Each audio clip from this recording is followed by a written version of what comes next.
Olá, seja bem-vinda, seja bem-vindo ao Mente Aberta Audiobooks. Na nossa leitura inclusiva de hoje, leremos o capítulo 2 da parte 2 do livro Povo Brasileiro, A Formação e o Sentido do Brasil, do Darcy Ribeiro. Mas antes de começarmos, peço que se inscreva no nosso canal e ative o sininho para receber nossas notificações. Vamos a isso! 2. Moinhos de gastar gente. Os brasilíndios. A expansão do domínio português terra adentro na Constituição do Brasil é obra dos brasilíndios ou mamelucos, gerado por pais brancos, a maioria deles lusitanos, sobre mulheres índias, dilataram o domínio português, exorbitando a dação de papel das Tordesilhas, excedendo a tudo que se podia esperar.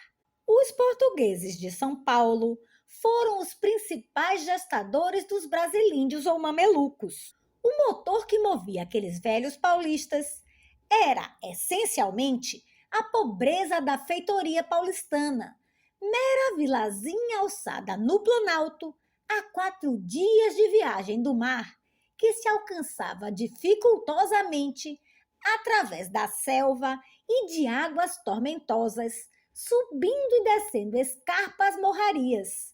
No dizer de Sérgio Buarque de Holanda, os impelia à exigência de um triste viver cotidiano e caseiro. Teimosamente pelejaram contra a pobreza e, para repará-la, não hesitaram em deslocar-se sobre espaços cada vez maiores, desafiando as insídias de um mundo ignorado e talvez inimigo. Holanda, 1986-26. O que buscavam no fundo dos matos a distâncias abismais era a única mercadoria que estava a seu alcance. Índios para uso próprio e para a venda.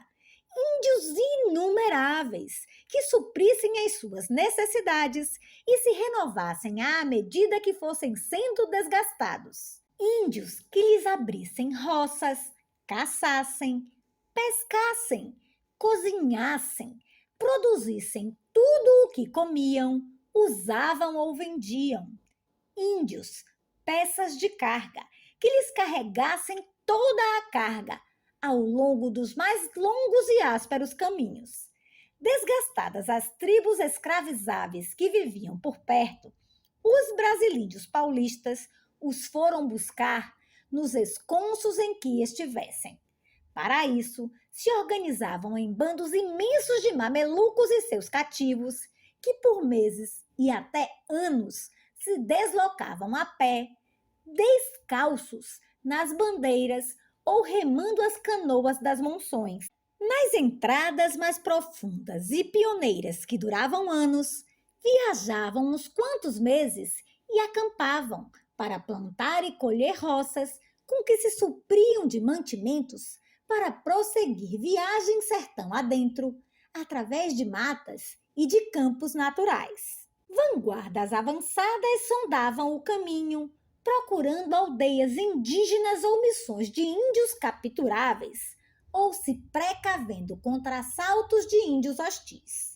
Esse ofício de caçadores de gente se converteu em gênero de vida dos paulistas, em cujo desempenho se fizeram respeitáveis, destacando-se com altas honras a seus próprios olhos os mais valentes e briosos. Os mais bem-sucedidos deles alcançavam não só a prosperidade que essa pobre economia podia dar, mas também o reconhecimento público de suas façanhas e o mais alto contentamento consigo mesmos. Era um modo de vida raro, inusitado, não há dúvida, mas contrastante com qualquer outro, tal como o gênero de vida camponês ou pastoril, igualmente remarcado de singularidade. Os brasilíndios foram chamados de mamelucos pelos jesuítas espanhóis, horrorizados com a bruteza e desumanidade dessa gente castigadora de seu gênio materno. Nenhuma designação podia ser mais apropriada. O termo, originalmente, se referia a uma casta de escravos que os árabes tomavam de seus pais para criar, e adestrar em suas casas criatórios, onde desenvolviam o talento que acaso tivessem. Seriam janízaros, se prometessem fazer-se ágeis cavaleiros de guerra, ou chipaios, se covardes e servissem melhor para policiais e espiões. Castrados, serviriam como eunucos nos haréns, se não tivessem outro mérito, mas podiam alcançar a alta condição de mamelucos se revelassem talento para exercer o mando e a suzerania islâmica sobre a gente de que foram tirados.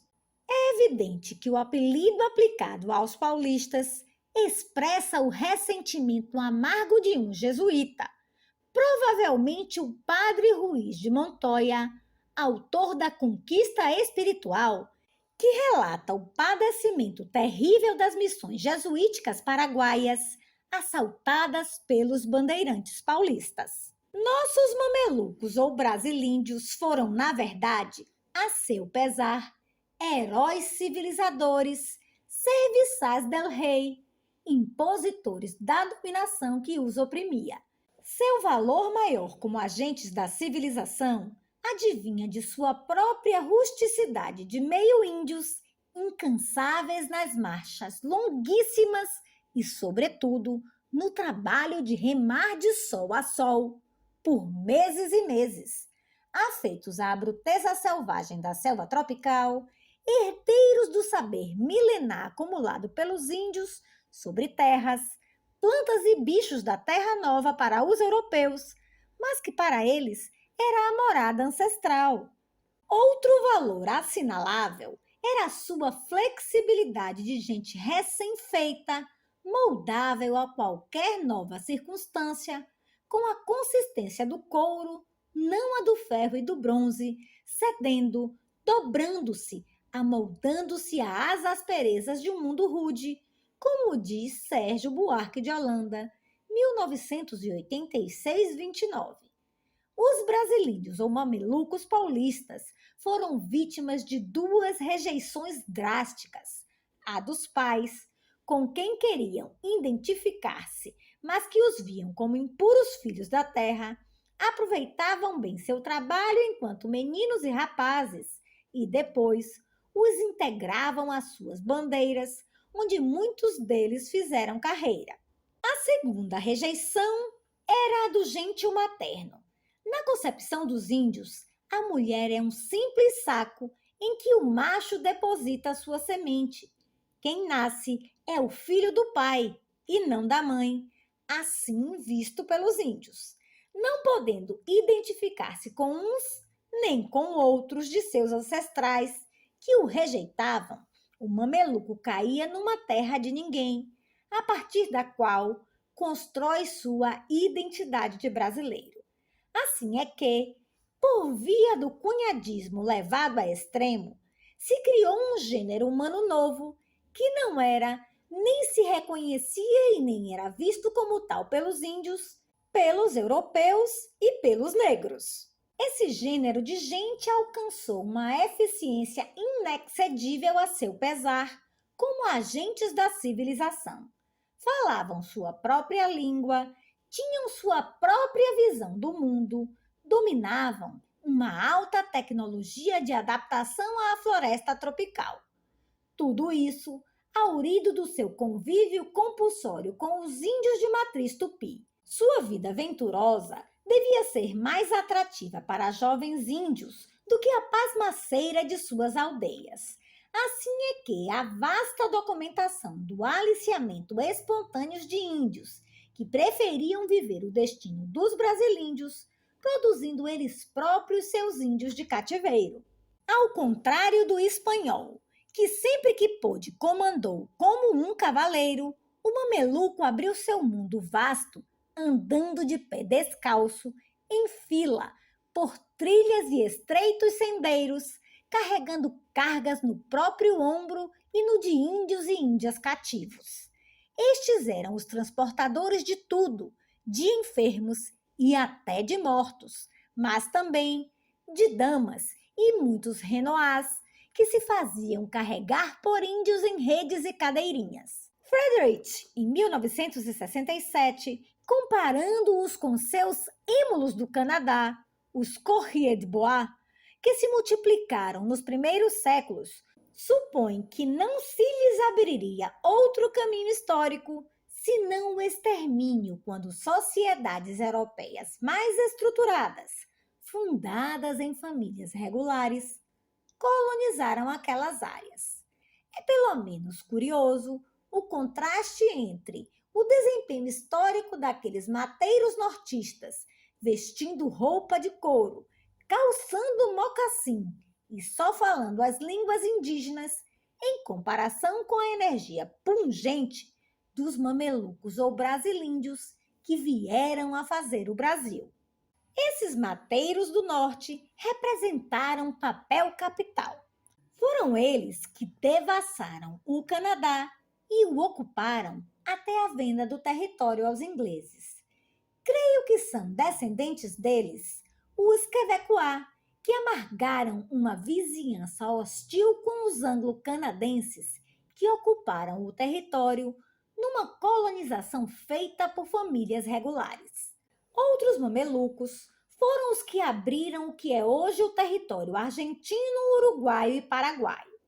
Muitos deles podem ser vistos em Buenos Aires, onde são tratados por cabecitas negras e mal vistos pelos milhões de gringos que os sucederam. Todos ignoram na Argentina que o país foi realmente conquistado, organizado e conduzido à independência por cerca de 800 mil mamelucos. No Brasil, seu êxito foi imensamente maior, porque passaram a constituir o cerne mesmo da nação e, somando uns 14 milhões, juntamente com os negros abrasileirados, puderam suportar a invasão gringa, mantendo sua cara e sua identidade. O brasilíndio, como gênero novo de gente, chegou mesmo a definir uma ideologia própria, oposta à da cura e à do neolusitano.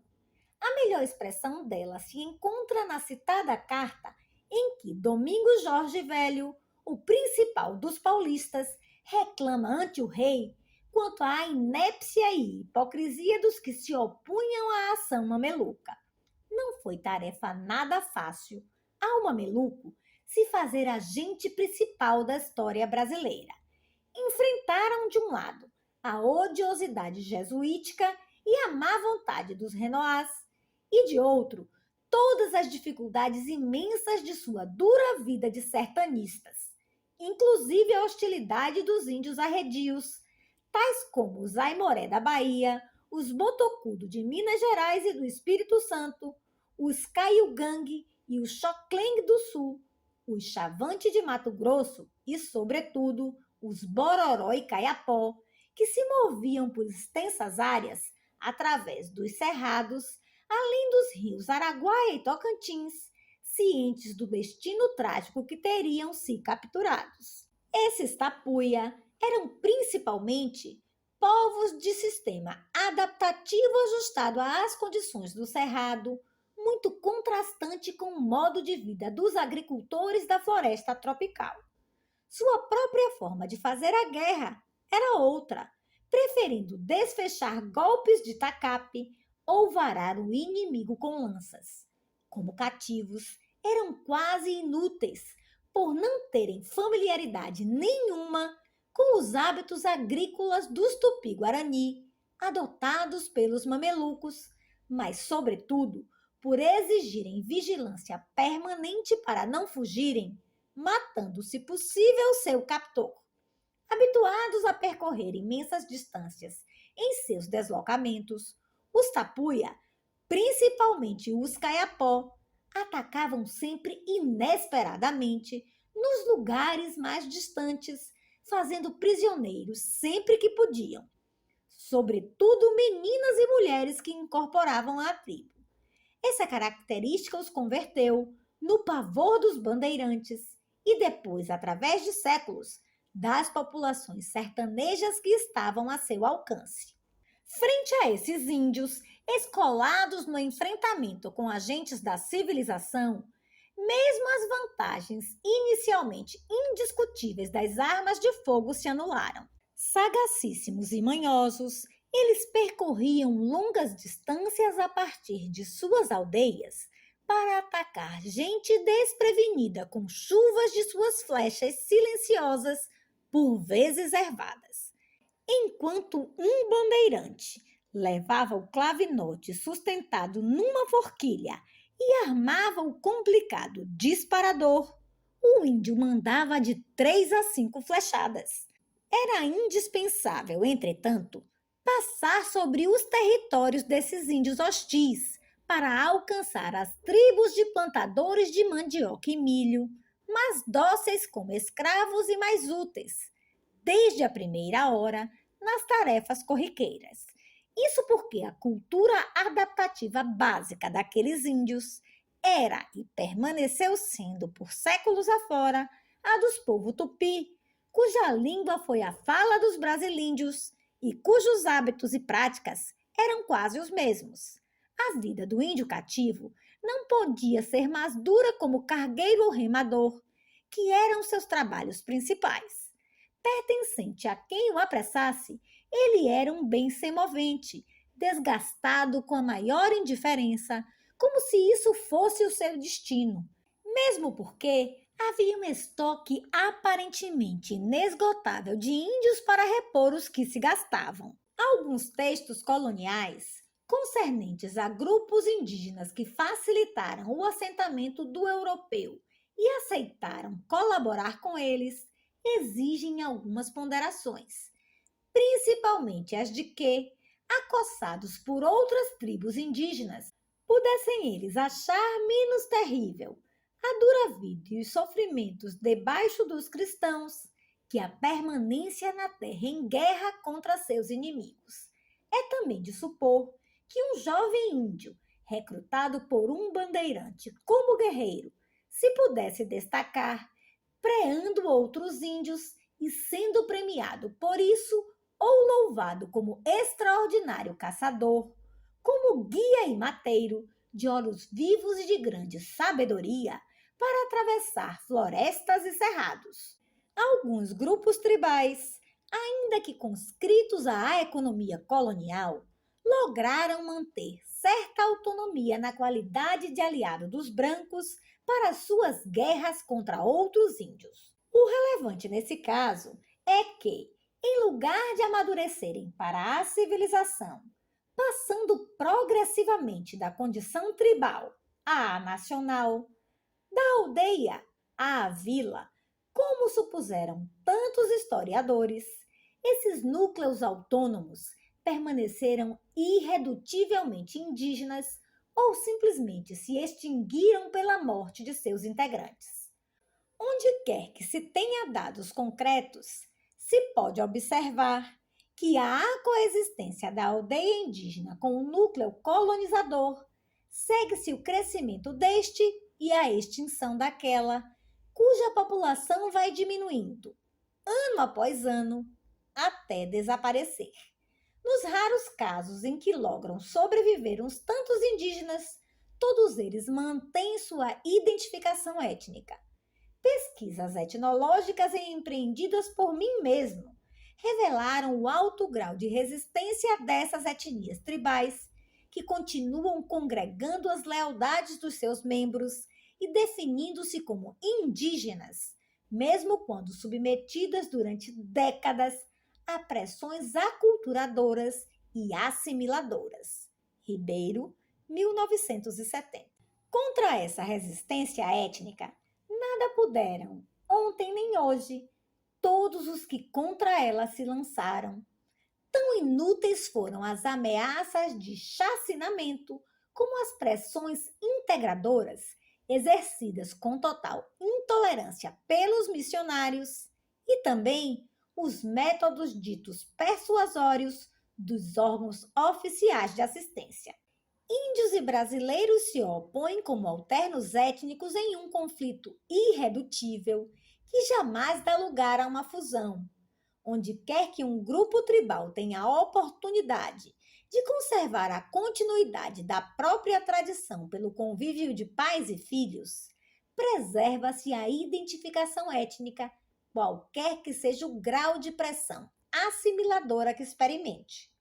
Através desse convívio aculturativo, porém, os índios se tornam cada vez menos índios no plano cultural, acabando por ser quase idênticos aos brasileiros de sua região, na língua que falam, nos modos de trabalhar, de divertir-se e até nas tradições que cultuam.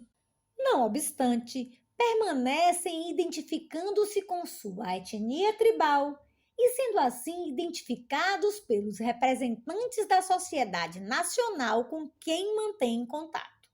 O passo que se dá nesse processo não é, pois, como se supôs, o trânsito da condição de índio a de brasileiro, mas da situação de índios específicos, investidos de seus atributos e vivendo segundo seus costumes, à condição de índios genéricos, cada vez mais aculturados, mas sempre índios em sua identificação étnica.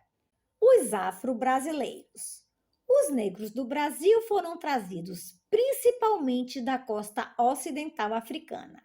Arthur Ramos, 1940, 1942, 1946. Prosseguindo os estudos de Nina Rodrigues, 1939-1945, distingue, quanto aos tipos culturais, três grandes grupos.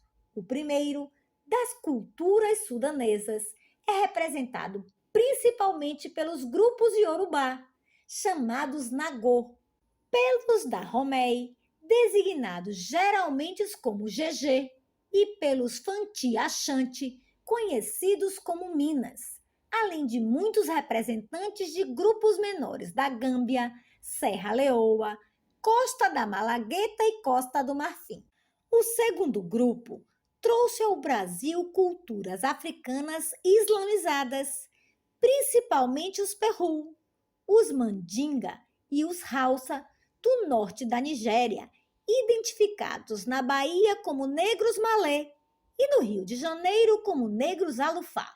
O terceiro grupo cultural africano era integrado por tribos banto, do grupo congo-angolês, provenientes da área hoje compreendida pela Angola e a Contracosta, que corresponde ao atual território de Moçambique. A contribuição cultural do negro foi pouco relevante na formação daquela protocélula original da cultura brasileira. Aliciado para incrementar a produção açucareira, comporia o contingente fundamental da mão de obra. Apesar do seu papel como agente cultural ter sido mais passivo que ativo, o negro teve uma importância crucial, tanto por sua presença como a massa trabalhadora que produziu quase tudo que aqui se fez, como por sua introdução sorrateira, mas tenaz e continuada, que remarcou o amálgama racial e cultural brasileiro com suas cores mais fortes.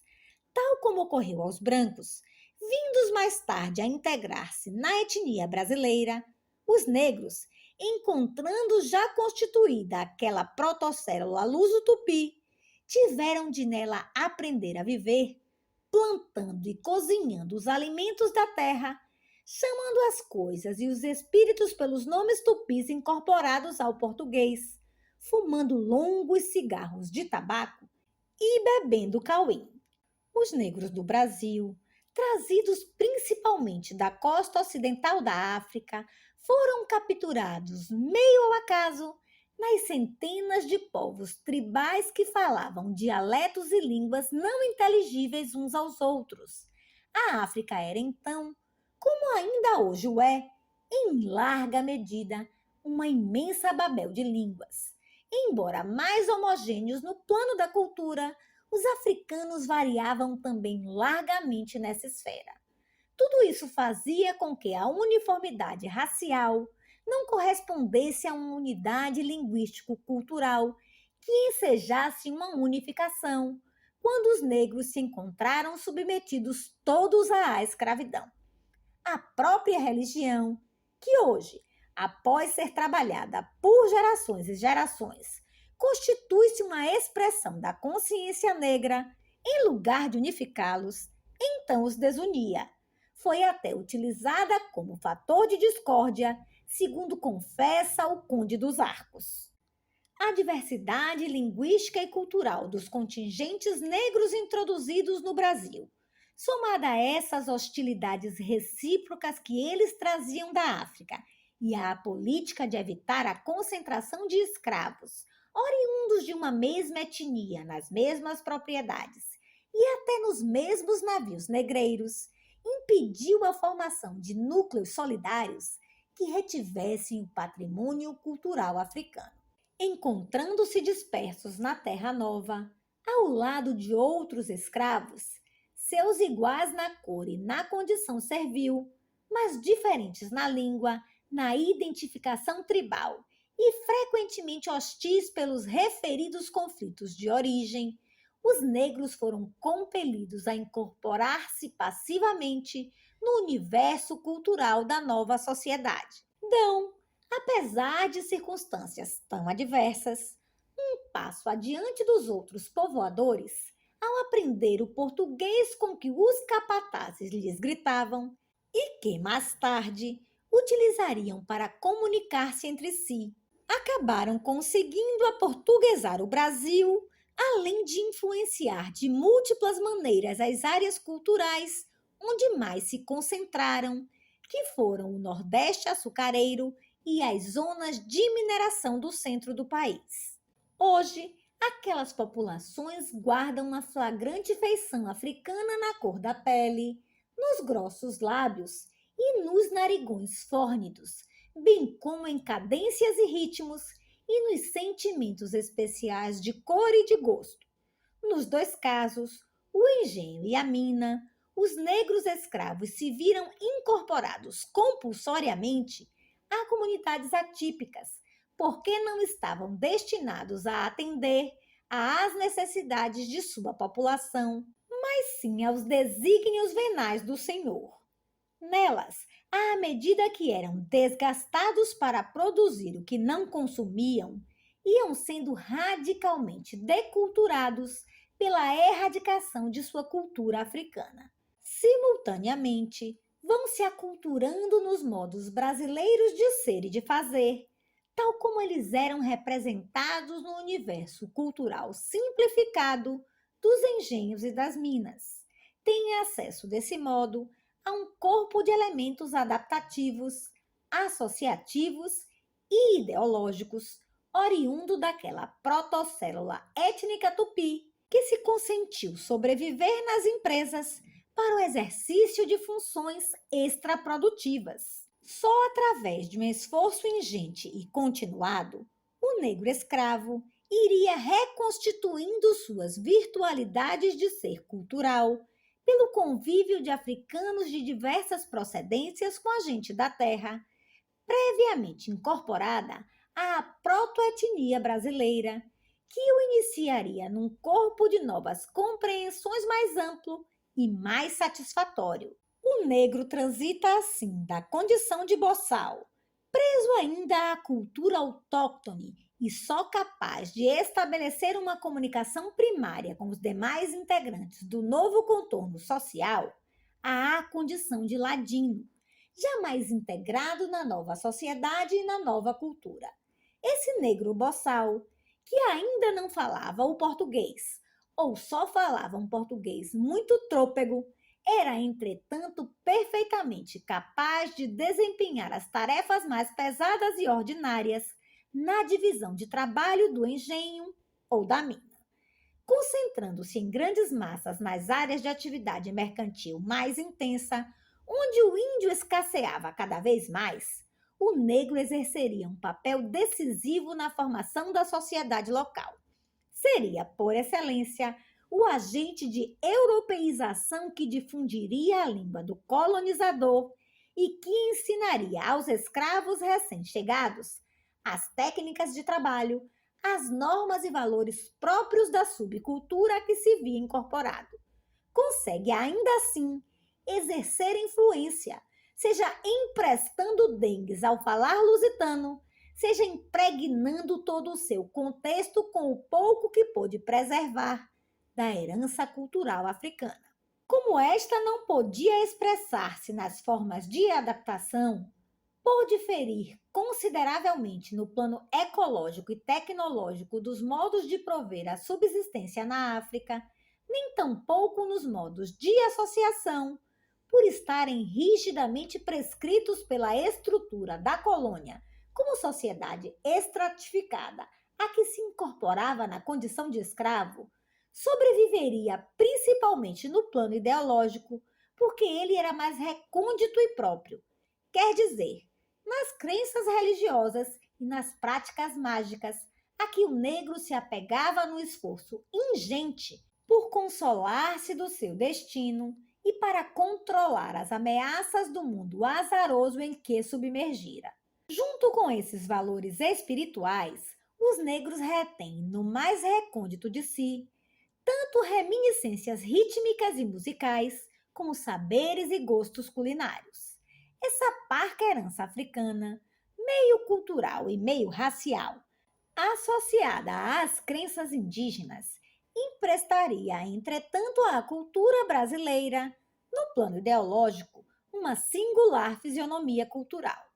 Nessa esfera é que se destaca, por exemplo, um catolicismo popular muito mais discrepante que qualquer das heresias cristãs tão perseguidas em Portugal.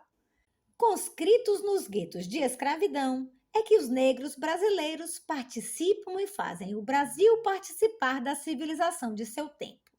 Não nas formas que a chamada civilização ocidental assume nos núcleos cêntricos, mas com as deformações de uma cultura espúria, que servia a uma sociedade subalterna. Por mais que se forçasse um modelo ideal de europeidade, jamais se alcançou, nem mesmo se aproximou dele, porque, pela natureza das coisas, ele é inaplicável para feitorias ultramarinas destinadas a produzir gêneros exóticos de exportação e de valores pecuniários aqui hauridos. Seu ser normal era aquela anomalia de uma comunidade cativa que nem existia para si, nem se regia por uma lei interna do desenvolvimento de suas potencialidades, uma vez que só vivia para outros e era dirigida por vontades e motivações externas que o queriam degradar moralmente e desgastar fisicamente para usar seus membros homens como bestas de carga e as mulheres como fêmeas animais.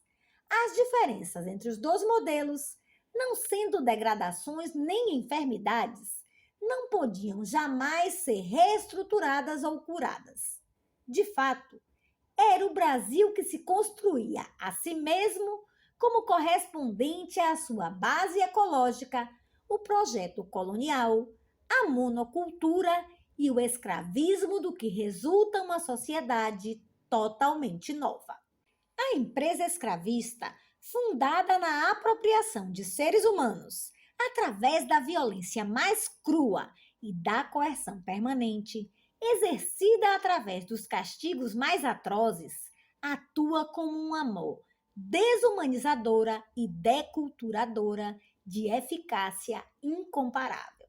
Submetido a essa compressão, qualquer povo é desapropriado de si, deixando de ser ele próprio primeiro para ser ninguém ao ver-se reduzido a uma condição de bem semovente como um animal de carga, depois para ser outro, quando transfigurado etnicamente na linha consentida pelo Senhor, que é a mais compatível com a preservação dos seus interesses.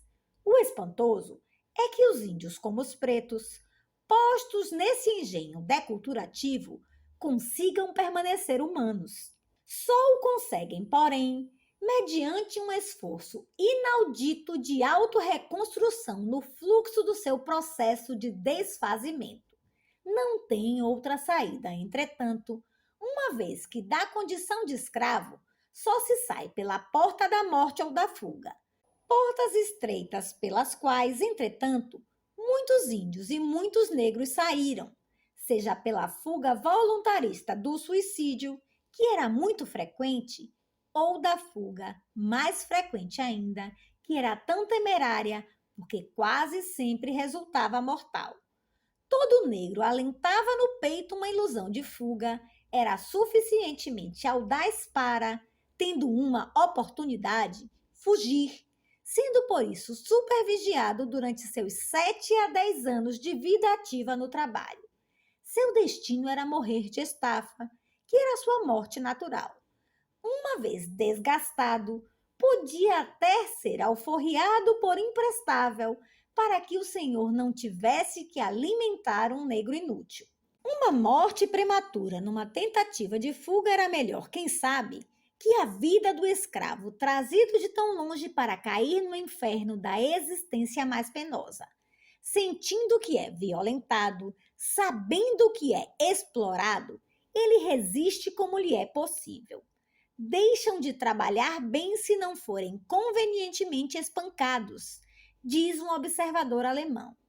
E se desprezássemos a primeira iniquidade a que os sujeitou, isto é, sua introdução e submissão forçada, devíamos de considerar em grande parte os castigos que lhes impõem os seus senhores. Davates, 1941, 62, 3. Aí está a nacionalidade do escravismo, tão oposta à condição humana que, uma vez instituída, só se mantém através de uma vigilância perpétua e da violência atroz da punição preventiva. Apressado aos 15 anos em sua terra, como se fosse uma caça apanhada numa armadilha, ele era arrastado pelo pombeiro, mercador africano de escravos, para a praia, onde seria resgatado em troca de tabaco, aguardente e bugigangas. Dali, partiam em comboios, pescoço atado a pescoço com outros negros, numa corda puxada até o porto e o tumbeiro. Metido no navio, era deitado no meio de 100 outros para ocupar, por meios e meio, o exíguo espaço do seu tamanho, mal comendo, mal cagando ali mesmo, no meio da fedentina mais hedionda. Escapando vivo à travessia, caía no outro mercado no lado de cá, onde era examinado como um cavalo magro, avaliado pelos dentes, pela grossura dos tornozelos e dos punhos, era arrematado. Outro comboio, agora de correntes, o levava à terra adentro, ao senhor das minas ou dos açúcares, para viver o destino que lhe havia prescrito a civilização. Trabalhar 18 horas por dia, todos os dias do ano. No domingo, podia cultivar uma rocinha, devorar faminto a parca e porca ração de bicho com que restaurava sua capacidade de trabalhar no dia seguinte, até a exaustão.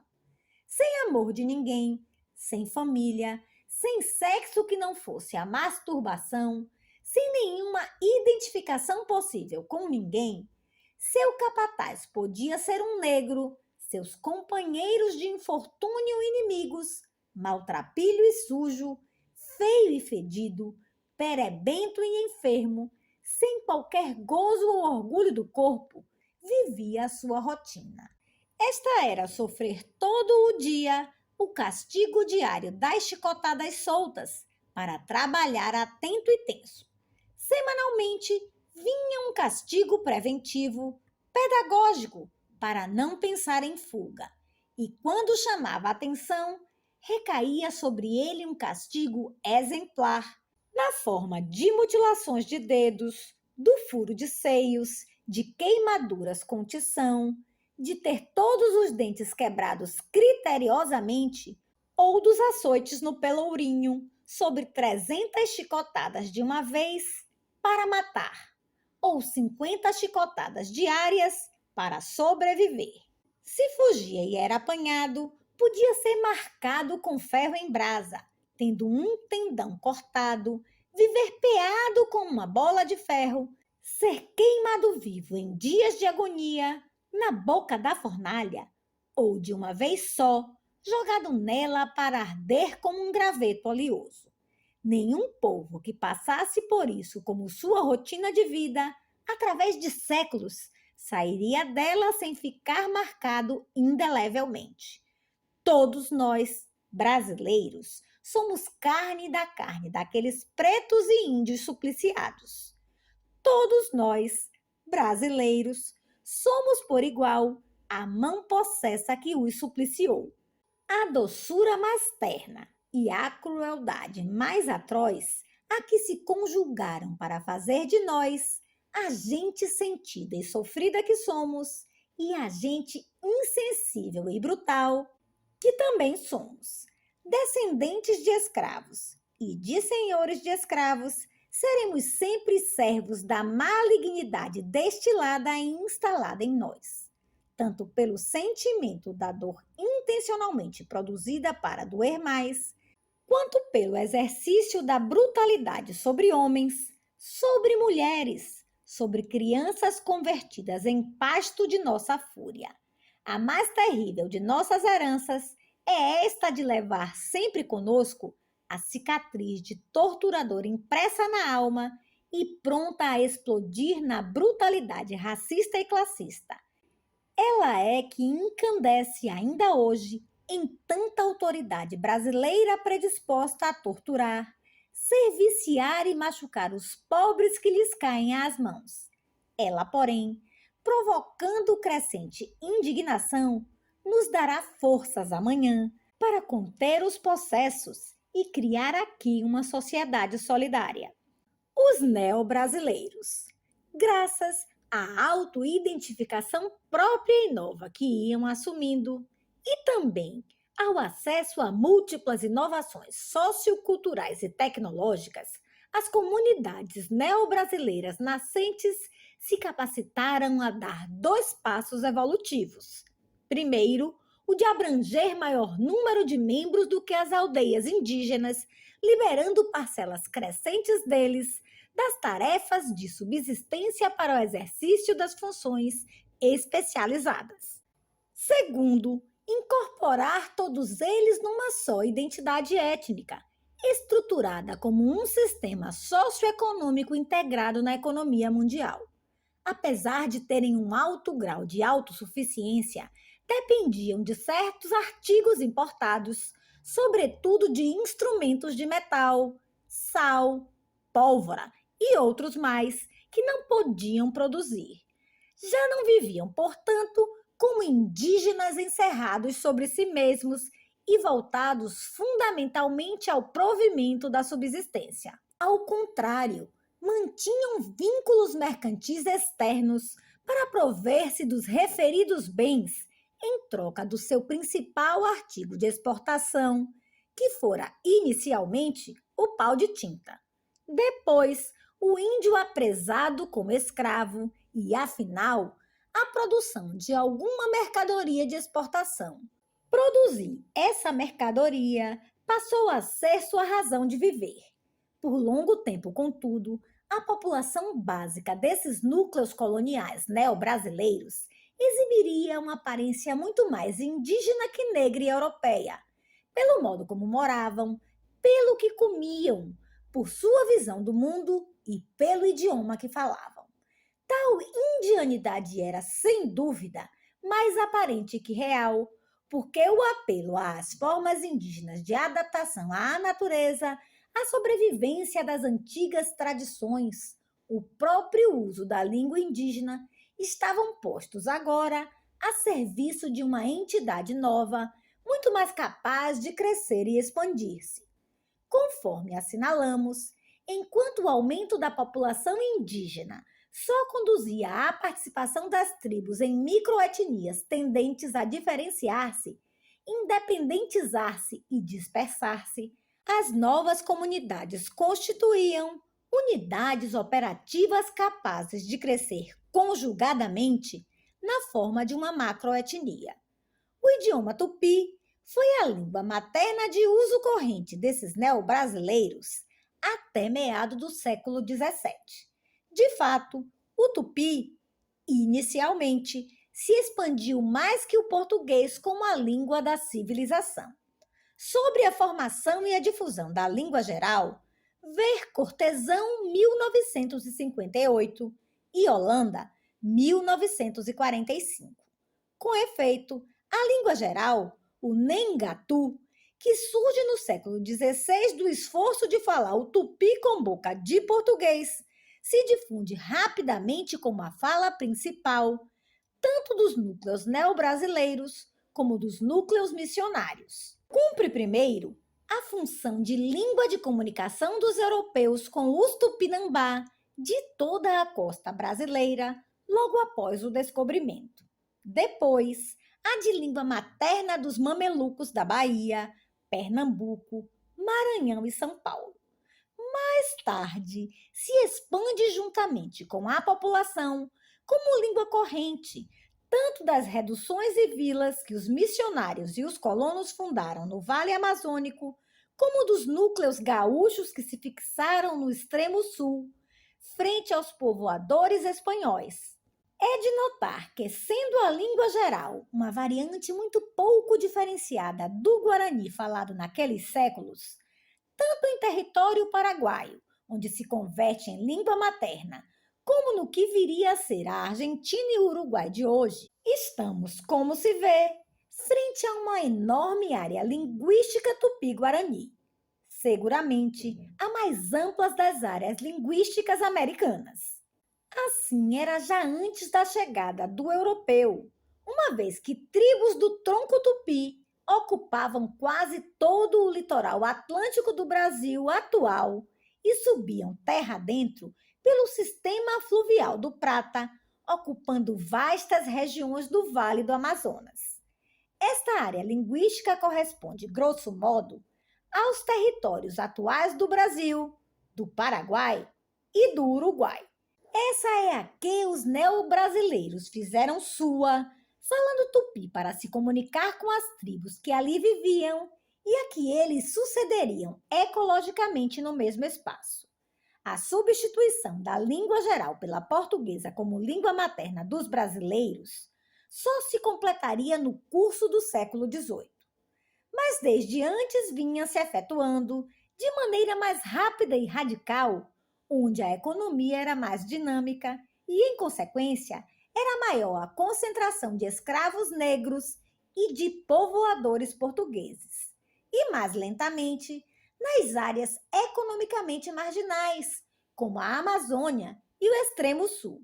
No Rio Negro, até o século XX, se falava a língua geral, apesar de que os tupi jamais tivessem chegado ao norte do Amazonas. Introduzido como língua civilizadora pelos jesuítas, o Nengatu permaneceu, depois da expulsão deles, como a fala comum da população brasileira local e subsistiu como língua predominante até 1940.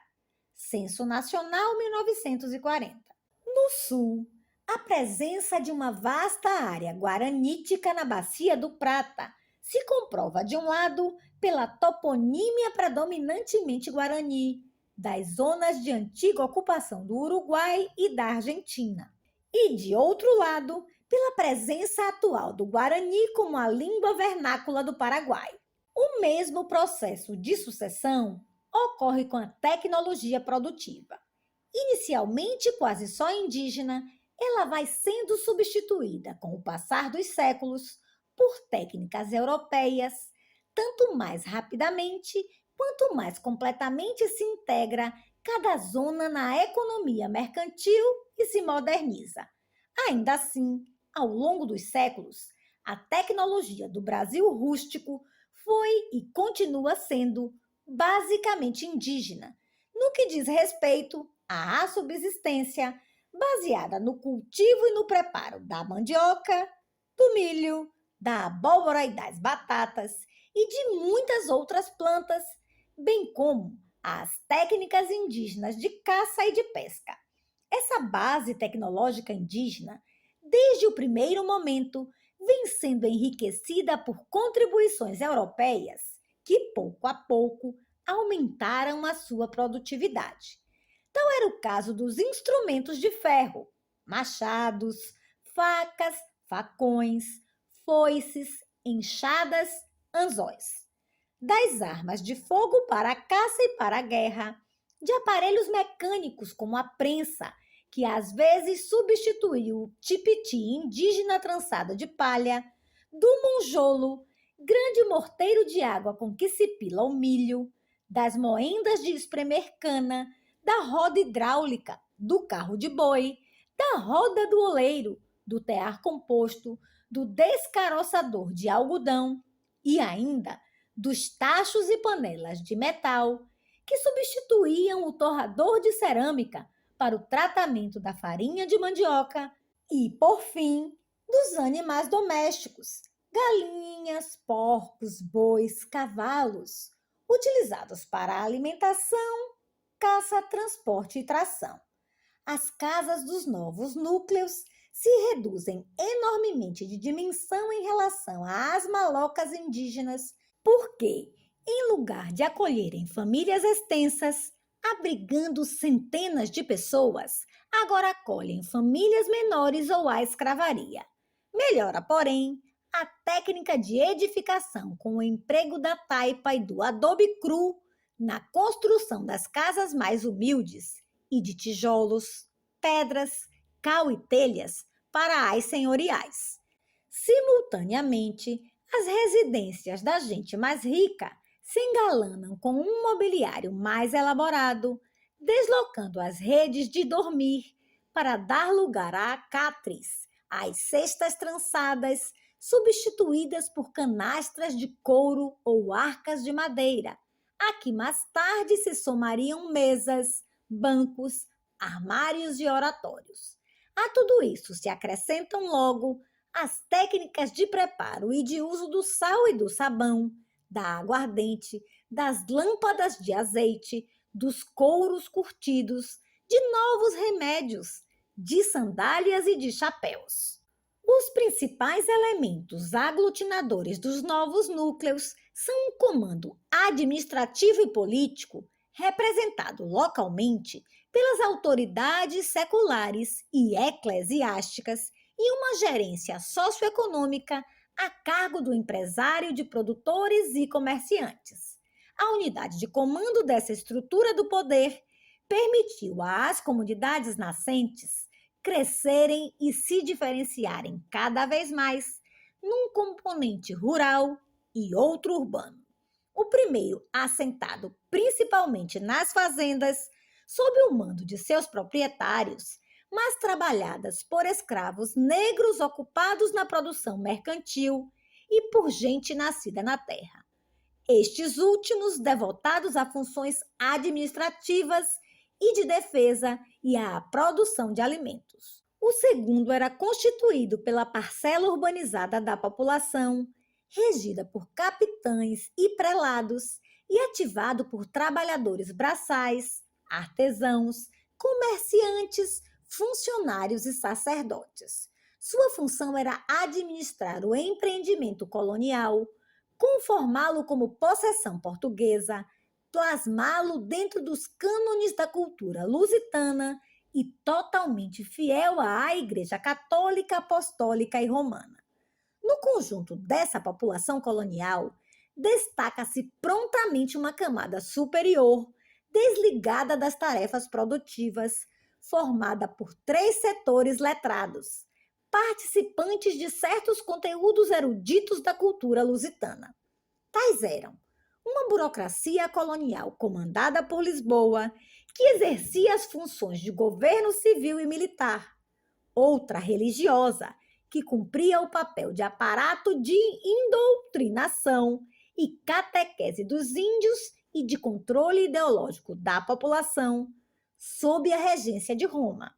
E, finalmente, uma terceira, que viabilizava a economia de exportação, representada por agentes de casas financeiras e de armadores, atenta aos interesses e às ordens dos portos europeus importadores de artigos tropicais.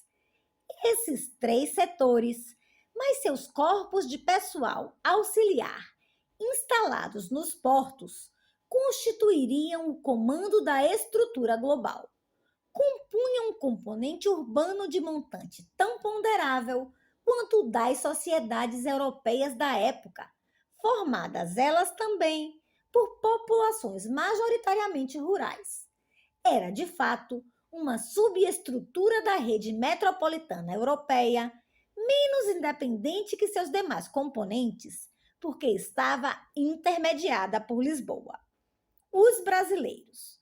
O processo de formação dos povos americanos tem especificidades que desafiam a explicação, porque alguns deles, até mais pobres na etapa colonial, progrediram aceleradamente, integrando-se de forma dinâmica e eficaz na Revolução Industrial, enquanto outros se atrasaram e ainda se esforçam por modernizar-se.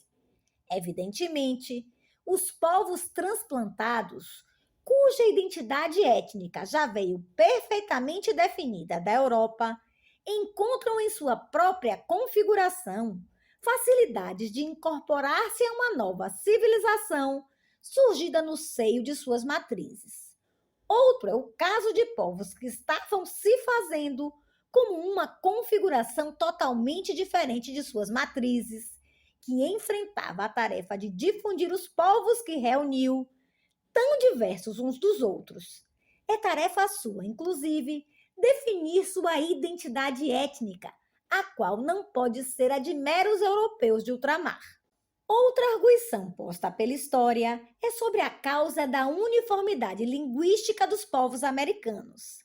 Tanto no norte como no sul, as línguas que se falam em imensos territórios por milhões de pessoas são as mesmas: o inglês, o espanhol, o português, que nem apresentam dialetos. Como nada disso ocorreu em nenhum outro lugar da Terra, cumpre indagar como se deu aqui.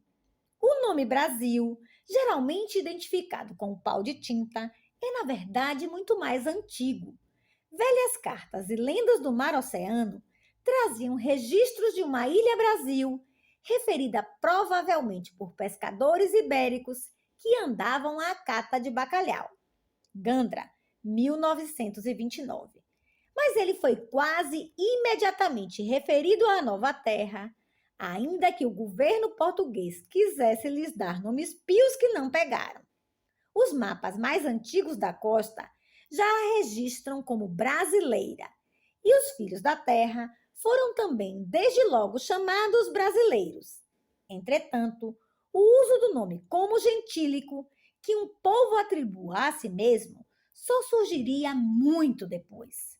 O gentílico se implanta quando se torna necessário denominar diferencialmente os primeiros núcleos neo-brasileiros, formados sobretudo de brasilíndios e afro-brasileiros, quando começou a plasmar-se a configuração histórico-cultural nova, que envolveu seus componentes em um mundo não apenas diferente, mas oposto ao do índio, ao do português e ao do negro. A consciência plena dessa oposição só seria alcançada muito mais tarde, mas a percepção dos antagonismos e diferenças se dá desde as primeiras décadas.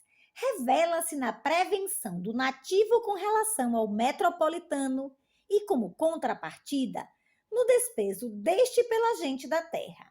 Evidencia-se na perplexidade do missionário que, em vez de famílias compostas de acordo com o padrão europeu, depara no Brasil com verdadeiros criatórios de mestiços, gerados pelo pai branco em suas múltiplas mulheres índias. Denota-se na inquietude do funcionário real, que 2 séculos após a descoberta do Brasil, se pergunta se um dia chegará aquela multidão mestiça, se entendendo em tupi-guarani a falar português. É bem provável que o brasileiro comece a surgir e a reconhecer-se a si próprio, mais pela percepção de estranheza que provoca no lusitano, do que por sua identificação como membro das comunidades socioculturais novas, porventura também porque, desejoso de remarcar sua diferença e superioridade frente aos indígenas. Naquela busca de sua própria identidade, Talvez até se desgostasse da ideia de não ser europeu, por considerar ele também como subalterno tudo que era nativo ou negro. Mesmo o filho de pais brancos nascidos no Brasil, Mazombo, ocupando em sua própria sociedade uma posição inferior com respeito aos que vinham da metrópole, se vexava muito da sua condição de filho da terra, recusando o tratamento de nativo e discriminando o brasilíndio mameluco ao considerá-lo como índio. O primeiro brasileiro consciente de si foi talvez o mameluco, esse brasilíndio mestiço na carne e no espírito, que não podendo identificar-se com os que foram seus ancestrais americanos, que ele desprezava, nem com os europeus, que o desprezavam, e sendo objeto de mofa dos Renoir e dos lusonativos, via-se condenado à pretensão de ser o que não era nem existia, o brasileiro. Através dessas oposições e de um persistente esforço de elaboração de sua própria imagem e consciência como correspondentes a uma entidade étnico-cultural nova, é que surge pouco a pouco e ganha corpo a brasilianidade. É bem possível que ela só se tenha fixado quando a sociedade local se enriqueceu, com contribuições maciças de descendentes dos contingentes africanos, já totalmente desafricanizados pela mó aculturativa da escravidão. Esses mulatos ou eram brasileiros ou não eram nada, já que a identificação com o índio, com o africano ou com o brasilíndio era impossível. Além de ajudar a propagar o português como língua corrente, esses mulatos, somados aos mamelucos, formaram logo a maioria da população, que passaria, mesmo contra a sua vontade, a ser vista e tida como agente brasileira. Ainda que a especialização produtiva ecológico-regional, açúcar, gado, ouro, borracha, etc., conduzisse a diferenciações locais remarcadas, aquela comunidade básica, originalmente luso-tupi, se mantém, sempre dando uma linha de continuidade que tanto destaca sua especificidade étnica, como opõe as matrizes das quais surgiu e que matou ao constituir-se. Aquela protocélula cultural, plasmada nas primeiras décadas, quando o elemento africano ainda estava ausente ou era raro, operou daí em diante como denominador comum do modo de vida popular dos futuros brasileiros de todas as regiões. Seu patrimônio básico estava constituído pelas técnicas milenares de adaptação dos povos tupi à floresta tropical, que se integraram na herança cultural do mameluco. De fato, os novos núcleos puderam brotar e crescer em condições tão inviáveis e em meio tão diverso do europeu, porque aprenderam com o índio a identificar, a denominar e a classificar e usar toda a natureza tropical, distinguindo as plantas úteis das venenosas, bem como as apropriadas à alimentação e as que serviam a outros fins. Aprenderam igualmente com eles técnicas eficazmente ajustadas às condições locais e às diferentes estações do ano, relativas ao cultivo e preparação de variados produtos de suas lavouras, à caça na mata e à pesca no mar, nas lagoas e nos rios. Com os índios aprenderam ainda a fabricar utensílios de cerâmica, a trançar esteiras e cestos para compor a tralha doméstica e de serviço, a tecer redes de dormir e tipóias para carregar crianças.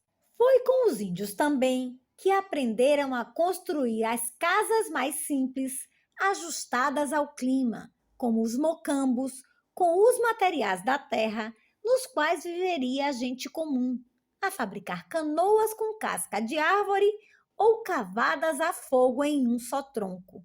Sobre essa base é que se acumulariam depois as heranças tecnológicas europeias, que, modernizando a sociedade brasileira nascente, permitiriam melhor integrá-la com os povos de seu tempo.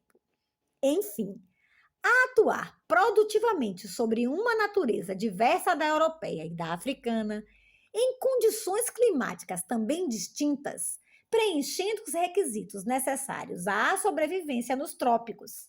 Essa herança técnico-cultural, em que se assentava a adaptação ecológica dos brasileiros, era essencialmente a mesma de todas as tribos agrícolas da floresta tropical.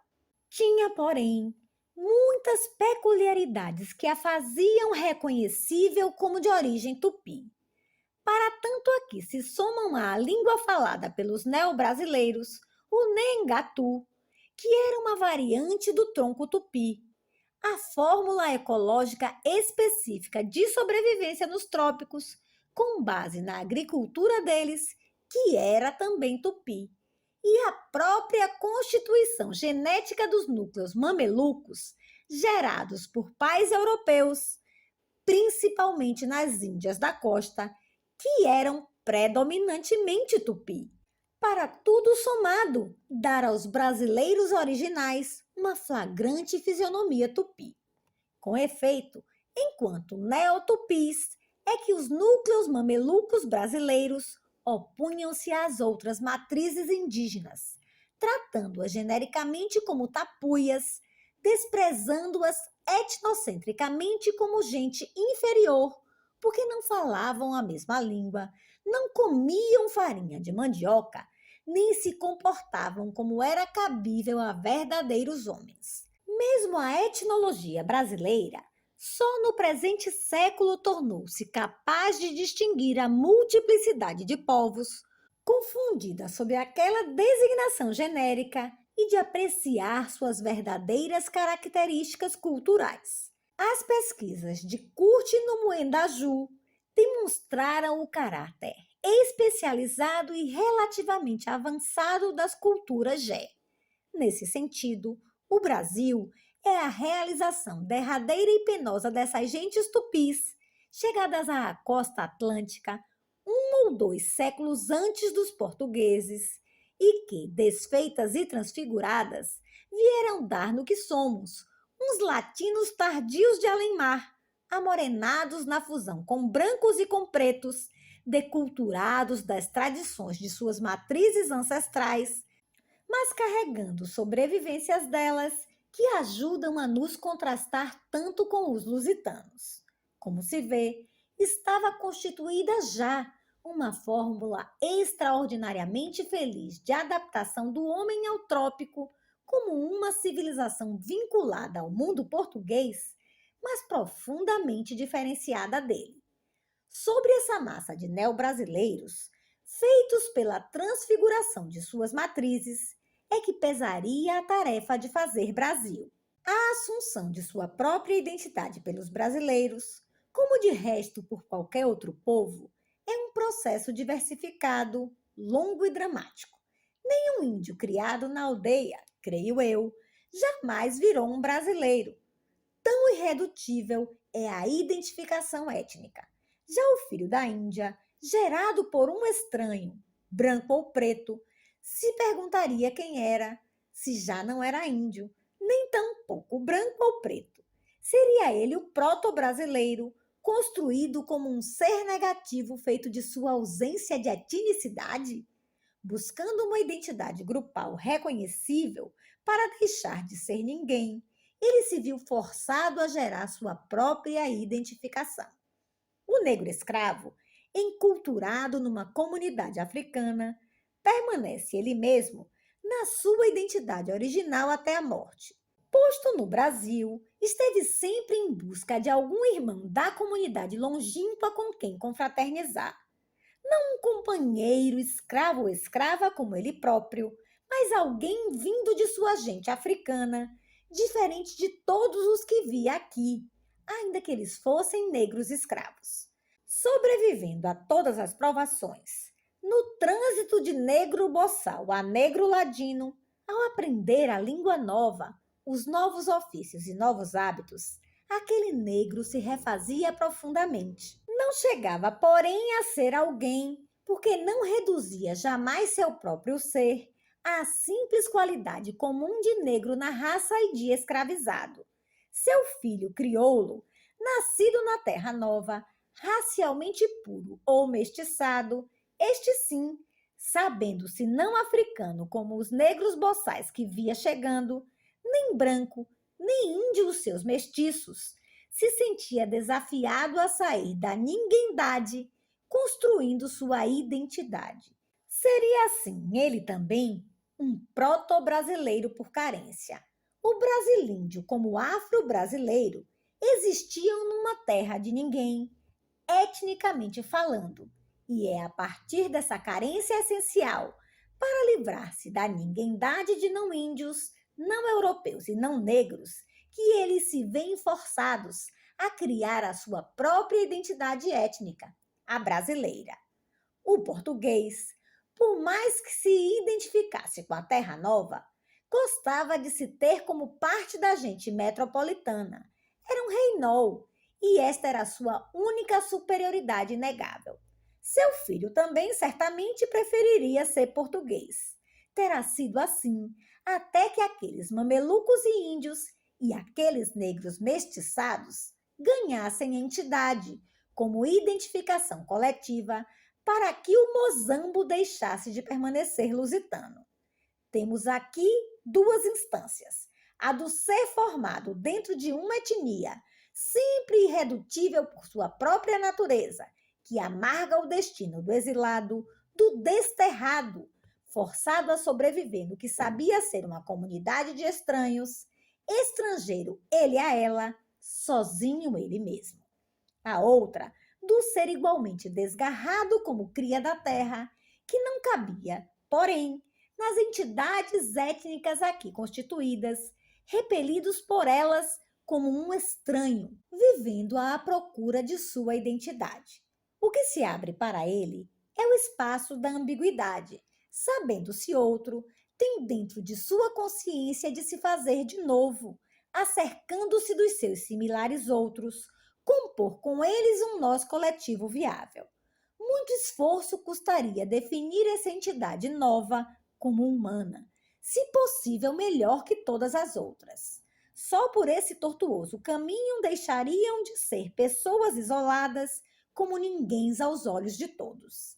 Trata-se, em essência, de construir uma representação coparticipada como uma nova entidade étnica com suficiente consistência cultural e social para torná-la viável para seus membros e reconhecível por estranhos pela singularidade dialetal de sua fala e por outras singularidades. Precisava, por igual, ser também suficientemente coesa no plano emocional para suportar a animosidade inevitável de todos os mais dela excluídos e para integrar seus membros numa entidade unitária, apesar da diversidade interna dos seus membros ser frequentemente maior que suas diferenças com respeito a outras etnias. Quando é que no Brasil se pode falar de uma etnia nova operativa? Quando é que surgem brasileiros conscientes de si, se não orgulhosos de seu próprio ser, ao menos resignados com ele? Isso se dá quando milhões de pessoas passam a se ver não como oriundas dos índios de certa tribo, nem africanos tribais ou genéricos, porque daquilo haviam saído, e muito menos como portugueses metropolitanos ou crioulos, e a se sentir soltas e desafiadas a construir-se, a partir das rejeições que sofriam, com nova identidade étnico-nacional, a de brasileiros. O fato, porém, é que uma representação coletiva dessa identificação tem de existir fora dos indivíduos para que eles com ela se identifiquem e a assumam tão plausivelmente que os mais os aceitem numa mesma qualidade coparticipada. Numa primeira instância, essa função é o reconhecimento de peculiaridades próprias que tanto diferencia e o opõe aos que a não possuem, como o assemelha e associa aos que portam igual peculiaridade. Quando se diz nossos negros, a referência é à cor da pele. Quando se fala dos mestiços, aponta-se secundariamente para isso. Mas o relevante é que uns e outros são brasileiros, qualidade geral que transcende suas peculiaridades. O surgimento de uma etnia brasileira inclusiva, que possa envolver e acolher a gente variada que aqui se juntou, passa tanto pela anulação das identificações étnicas de índios africanos e europeus, como pela indiferenciação entre as várias formas de mestiçagem, como os mulatos, negros com brancos, caboclos, brancos com índios ou curibocas, negros com índios. Só por esse caminho, todos eles chegam a ser uma gente só, que se reconhece como igual em alguma coisa tão substancial que anula suas diferenças e os opõe a todas as outras gentes. Dentro do novo agrupamento, cada membro, como pessoa, permanece inconfundível, mas passa a incluir sua pertença a certa identidade coletiva, o ser e a consciência. Lamentavelmente, o processo de construção da etnia não deixa marcas reconhecíveis senão nos registros de um grupo tão exótico e ambíguo como os letrados. Esses, por duas razões, além de poucos e raros, são fanaticamente identificados, seja com a etnia do colonizador português, seja com sua variante luso-jesuítica. Preciosos nesse sentido são os comentários já referidos de Nóbrega e Anchieta sobre João Ramalho. Mais expressivos ainda são os textos de Gregório de Matos, 1636-96, um dos primeiros intelectuais brasileiros que se pôs na Bahia a zombar gostosamente de toda a gente daquela cidade nova e exótica ainda em ser. Sobre a nobreza da Bahia, ele nos diz: a cada canto um grande conselheiro, que nos quer governar a cabana e vinha. Não sabem governar sua cozinha e podem governar o mundo inteiro. Matos Guerra, 1990-33. Sobre os mestiços, que é fidalgo dos ossos, cremos nós, que nisto consistia o mor brasão, daqueles que comiam seus avós. Matos Guerra, 1990-637. Mostrando uma Bahia já cheia de negros e mulatos, Gregório deixa um registro precioso de como eles eram vistos pelos brancos. Não sei para que é nascer, neste Brasil empestado, um homem branco e honrado sem outra raça. Terra tão grosseira e crassa que a ninguém se tem respeito, salvo quem mostra algum jeito de ser mulato. Matos Guerra, 1990-1164. O mundo multirracial da Bahia surge inteiro nessas estrofes de Gregório. Xinga-te o negro, o branco te pragueja, e a ti nada te aleija. E por teu sem sabor e pouca graça, és fábula do lar, riso da praça. Ah, que a bala que o braço te levará, venha segunda vez levar-te a cara. Matos Guerra, 1946-79. Devemos também a ele uma referência expressa aos mamelucos ao retratar o governador da Bahia. Pariu a seu tempo um cuco, um monstro, digo, inhumano, que no bico era tocano e no sangue mamaluco. Lhe veio, sem ser rogado, um troço de fidalguia, pedestre e cavalaria, toda de bico furado. Antes se pôr em pé, e antes de estar de vez, não falava português, mas dizia o seu cobé: pagamos que é homem branco, racional como um calhaó, mamaluco enquanto grão e maligno desde o tronco. Matos Guerra, 1946-83. Sobre os fidalgos da Bahia, Gregório de Matos se rola de rir, mas também sofre porque os versos transcritos a seguir lhe custaram a deportação para Angola. Um calção de pindoba meia zorra, camisa de urucu, mateó de arara, em lugar de cotó, arco e taquara, Pinacho de Guarais em vez de gorra, furado o beiço sem temer que morra.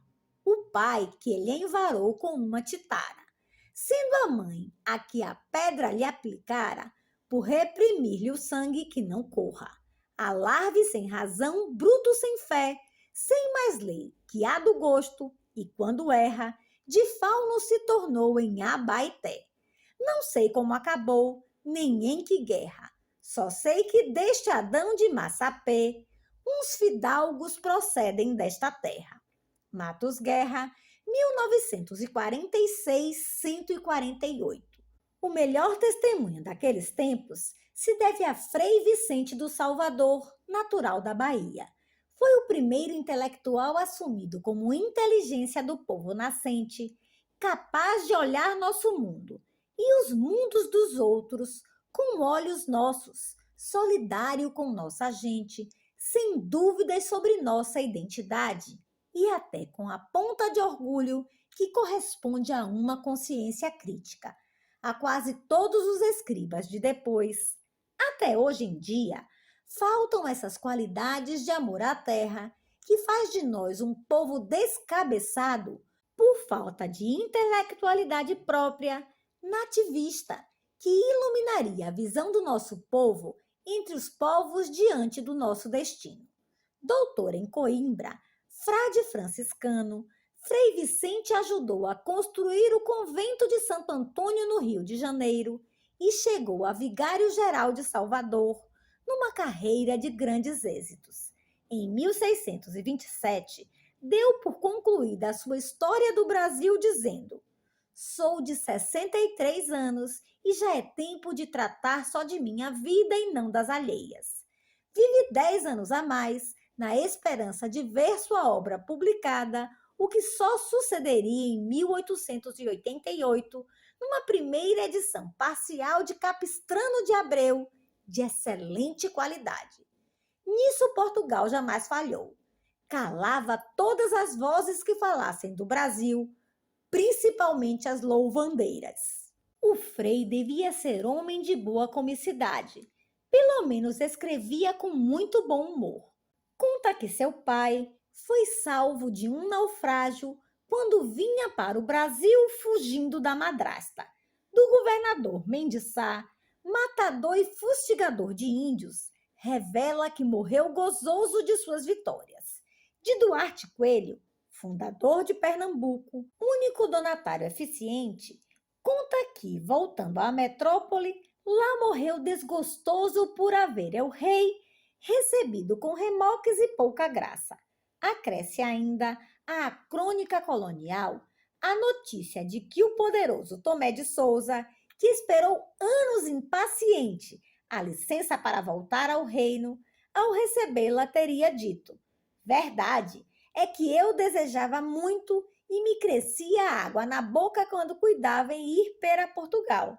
Mas não sei que é que agora me seca a boca de tal modo que quero cuspir e não posso." Salvador, 1982, 18. Mas Frei Vicente também faz justiça. Por exemplo, de Albuquerque, além de louvar a valentia sem paralelo, acresce que foi sempre muito limpo de mãos, coisa rara, louvável até hoje entre nós. Seu juízo sobre os colonos não é lisonjeiro. Para o Frei, os portugueses não sabem povoar nem aproveitar as terras que conquistaram e são muito ingratos, porque os serviços no Brasil raramente se pagam. Em certos passos, nosso Frei chega a queixar-se. É o que faz, por exemplo, reclamando o descaso do rei por nós, tamanho que preferiu ser senhor da Guiné que do Brasil. Dos povoadores, ele nos diz ainda que, por mais arraigados que na terra estejam e mais ricos que sejam, tudo pretendem levar a Portugal. E, se as fazendas e bens que possuem souberam falar, também lhe houveram de ensinar a dizer, como aos papagaios, aos quais a primeira coisa que ensinam é: papagaio real pera Portugal, porque tudo querem para lá. Uns e outros usam da terra, não como senhores, mas como usufrutuários, só para a desfrutarem e a deixarem destruída. Salvador, 1982, 57,8. Sua história é em grande parte uma crônica testemunhal.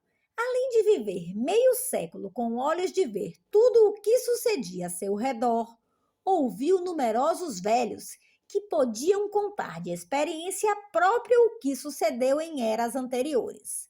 Gaba nossos rios, suas matas de cedros, vinháticos e outros paus, tantíssimos que dão cipós de atar, cercas e casas, estopas de calafetar, caibros de entelhar e imensos madeiros escavados pelos índios para fazer canoas de 10 palmos de boca que comportavam 20 remeiros de cada lado. Ainda que sucinto, nosso Frei se derrama também na apresentação das resinas milagrosas, dos bálsamos medicinais, dos óleos cheirosos. Encanta-se com o fruto de árvores possantes, como a maçaranduba, mas ainda com o genipapo, cujo suco, tão aguado, tingia os índios de negro por semanas. Agrada-se imensamente dos cajus e dos ananases. Os feijões são incomparavelmente melhores que os do reino, até da sensitiva da notícia, com sua capacidade de encolher-se ao menor toque. No capítulo dos mantimentos, gaba principalmente a mandioca e o aipim. Falando dos bichos, nos apresenta os porcos do mato, capivaras, antas, tamanduás comedores de formigas, onças capazes de derrubar e comer touros, raposas, as variedades de macacos e fala até de cobras. Relata, inclusive, o mau hábito de uma delas. É o caso de uma dona de Pernambuco que, estando parida, lhe viera algumas noites uma cobra mamar em os peitos, o que fazia com tanta brandura que ela cuidava ser a criança. E depois que conheceu o engano, o disse ao marido, o qual a espreitou na noite seguinte e a matou. Salvador, 1982-72. Saiu daí para os bichos de pé, piolhos e percevejos. Às vezes exagera quando fala, por exemplo, de homens marinhos que foram vistos sair das águas atrás de índios para comer seus olhos e narizes. Fala copiosamente dos peixes, mexilhões, caranguejos e, sobretudo, dos goiamuns azuis, que às primeiras chuvas saem de suas tocas e vão metendo-se nas casas. Sua descrição dos índios é sumária, mas chega a notar que nem tem rei que lhe dê e a quem obedeçam, senão é um capitão, mas para a guerra que pera a paz. Salvador, 1982-78. Comenta também a saudação lacrimosa com que os índios tupi recebiam visitantes queridos, inclusive os portugueses que falavam sua língua. Os recebiam chorando muito e lamentando a pouca aventura que seus avós e os mais antepassados tiveram, que não alcançaram tanta gente tão valerosa como são os portugueses, que são senhores de todas as coisas boas que trazem à terra, de que eles dantes careciam e agora as têm com tanta abundância, como são machados, foices, anzóis, facas, tesouras, espelhos, pentes e roupas, porque antigamente roçavam os matos com cunhas de pedra e gastavam muitos dias em cortar uma árvore. Pescavam com uns espinhos, faziam o cabelo e as unhas com pedras agudas e, quando se queriam enfeitar, faziam de um alguidar de água espelho e que desta maneira viviam muito trabalhados. Porém agora fazem suas lavouras e todas as mais coisas com muito descanso, pelo que os devem ter em muita estima. Salvador, 1982-79. Uma notícia importante é a de que um prisioneiro de guerra destinado a ser comido valia um machado ou uma foice de resgate com os portugueses. Como esses bens se tornaram rapidamente indispensáveis, é de se supor a enorme quantidade de índios que foram salvos assim do moquém para se perderem no cativeiro. Malicioso, o Frei se consente até em falar mal de Anchieta, relatando um episódio vexatório no justiçamento de um calvinista francês.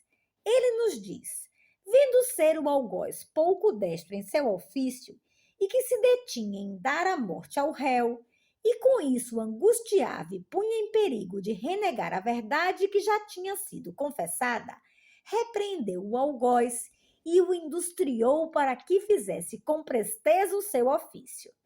E acrescenta judicioso: casos como estes são mais para admirar que para imitar. Salvador, 1982, 167. Nosso Frei antecipou de séculos um sentimento de brasilidade que só iria amadurecer expressamente com os companheiros de Tiradentes, que falam de brasileiros como designação política do povo que eles queriam alçar. Também o movimento nativista do século passado, identificado como indianismo, foi uma assunção da qualidade de nativos não portugueses que se achavam muito melhores do que os lusitanos. Muito se fala de identidade em termos psicológicos e filosóficos que pouco acrescentam ao fato concreto e visível. É o surgimento do brasileiro construído por si mesmo, já plenamente ciente de que era uma gente nova e única, se não hostil, pelo menos desconfiada de todas as outras.